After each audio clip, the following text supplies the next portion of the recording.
Today we have something very special, a 1978 Porsche 930 Turbo that has been modified to RUF BTR specifications in the early 1990s when it was owned by a gentleman in Puerto Rico, and given its lovely shade of oak green metallic, it is known as El Hulk.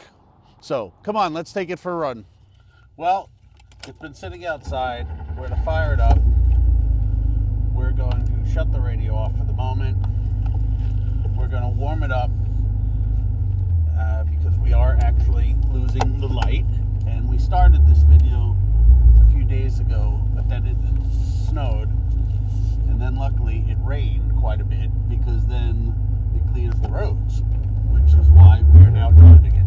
So, as we get on, in the introduction we told you the story of this lovely